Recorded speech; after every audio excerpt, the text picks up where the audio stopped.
Olá, meu nome é Rafael Alves, né? Todo mundo me conhece já, inclusive você. E eu vou estar gravando um vídeo explicando sobre... Eu vou estar gravando um seminário explicando sobre o gênero musical axé. Prof, perdoe o eco, eu estou na cozinha. Eu trabalho na biblioteca infantil.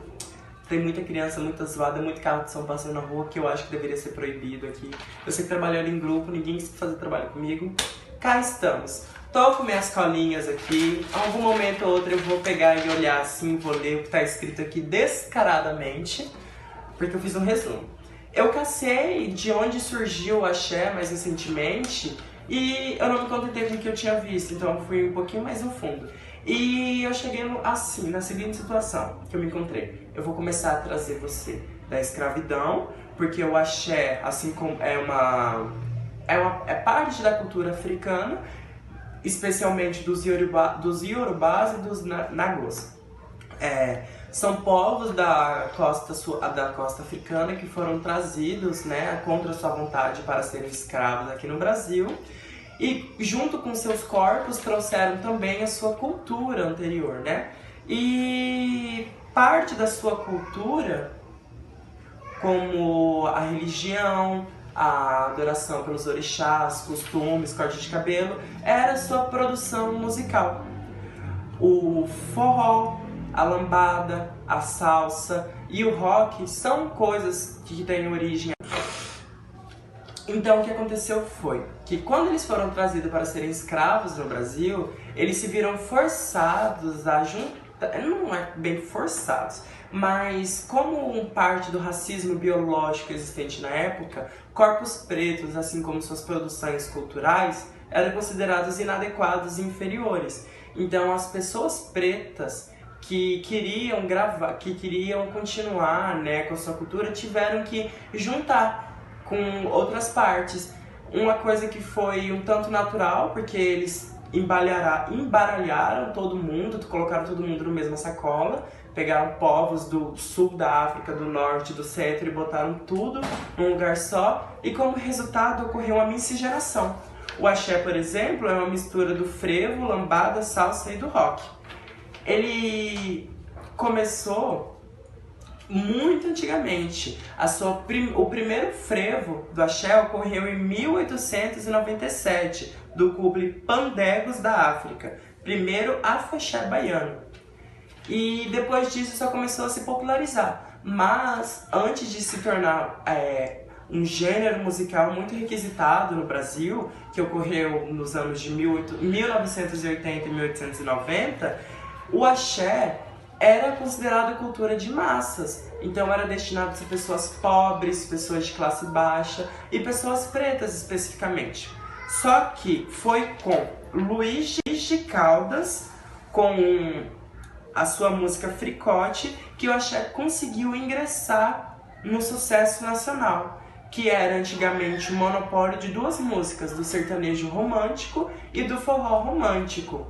Eles ficavam nessa política e e todos os sucessos nacionais eram exportados do Rio de Janeiro e de São Paulo. Então, quando o Fricote junto com a WR quando o Luiz Caldas lançou essa música Fricote na produtora WR, o que aconteceu foi um grande apelo, um grande clamor popular por músicas de origem africana, principalmente de pessoas pretas e pobres que se viram identificadas nas suas letras e nos seus ritmos. Principalmente porque na época de 80 e 90 estavam ocorrendo várias revoluções e o mercado precisa se adequar a essas revoluções. Então, parte da revolução que estava acontecendo nessa época era um movimento de identificação. Pessoas pretas buscavam impor os seus corpos e as suas normas e suas culturas na sociedade. Porque até hoje em dia, essas pessoas e sua cultura ainda são consideradas inadequadas e precisam estar se submetendo a padrões eurocêntricos e norte-americanos. Então, nessa revolução, né, teve um grande apelo popular. O que ocorreu foi essa grande exportação, que eles realmente faziam um complô, sabe? O Rio de Janeiro e São Paulo, de produzir a música branca naquela região e faziam um esforço muito grande para exportar suas produções artísticas para o resto do Brasil.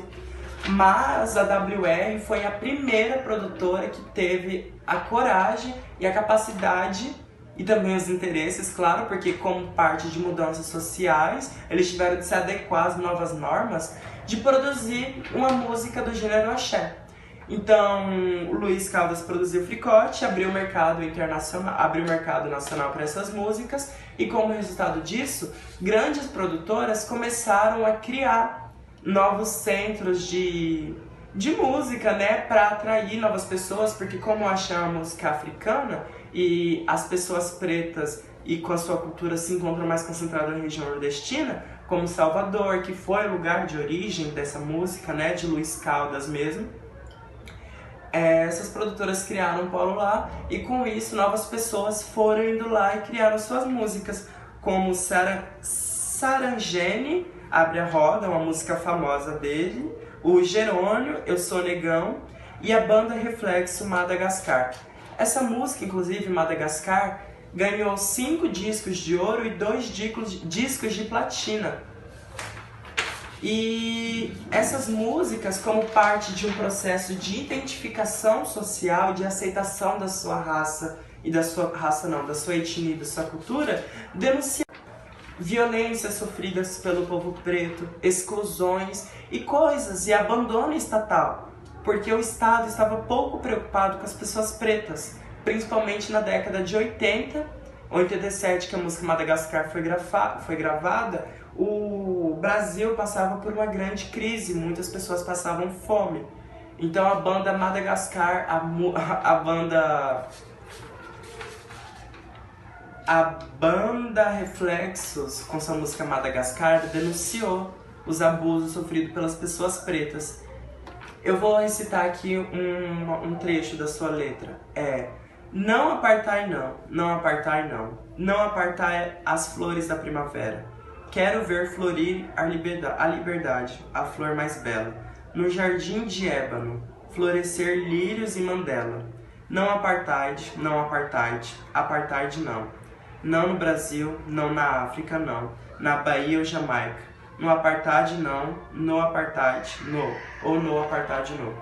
Com isso, eles estavam denunciando o apartheid, né? Que foi um movimento político realizado pelo Estado de voltar com a segregação racial. Pessoas pretas não podiam se casar com pessoas brancas, muito menos frequentar a escola de pessoas brancas ou comprar terras em propriedades de ditas propriedades de pessoas brancas.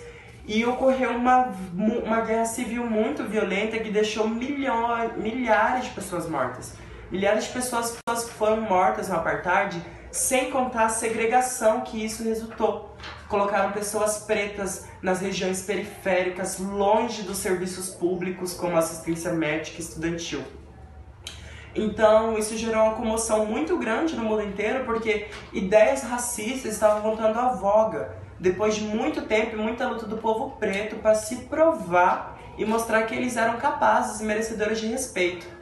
No outro trecho da música, ele canta: apartado está quem não pode entrar na escola. Vive sempre a escutar que é para esperar lá fora.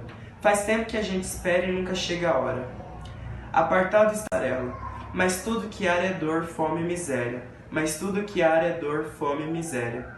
Está apartado, discriminado na terra condenada a ser favelado, povo marcado como se fosse gado. O povo apartado seja agora povo relevado. Não quer somente ser essa gente nem eleitorado. A banda Reflexos, nesse trecho, ela busca empoderar o povo preto e denunciar os abusos sofridos pelo povo preto no Brasil. Porque escolas eram construídas só em bairros de alta classe, de pessoas brancas, de um legado histórico racista, que deixou pessoas pretas escravizadas por mais de 300 anos. E depois que acabou a escravidão, não deixaram nenhuma chance. Deixaram pessoas sem estudo, sem terra e sem conhecer a sua identidade. Então, nessa busca dessas raízes, surgiu o gênero axé.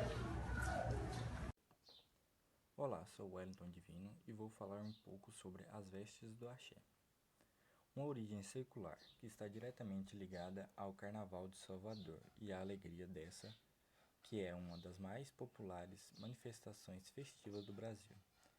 Sua construção remete a africanos e a afro-brasileiros, com padrões de roupas utilizadas ainda no final do século XVIII, quando surgem os primeiros registros da existência de terreiros de candomblé em Salvador, e que continuam a ser utilizadas no século XXI, tornando-se popular com o ritmo musical do axé. As roupas perpassam toda a existência do terreiro de candomblé, assim como estão presentes na rotina diária e nos momentos de celebração dessa religião afro-brasileira. As roupas estão entre as imagens mais popularmente conhecidas quando se fala em culto afro-religioso. As roupas de axé fazem parte da cultura africana e é um acervo do Museu Afro-Brasileiro da Universidade Federal da Bahia, do Museu de Abolição do Recife e do Museu Afro-Brasileiro da cidade de São Paulo. Todas essas referências continuam a vestir os praticantes do candomblé e a serem utilizadas dentro dos terreiros. Em cerimônias públicas e privadas, são confeccionadas, passadas e engomadas, e servem como suporte de memória dos praticantes que a utilizam e da própria religião. Encontra-se, dessa forma, em constante movimento, perfazendo nuances simbólicas que permeiam as regras específicas de uma casa de candomblé e as matrizes básicas de toda uma religião.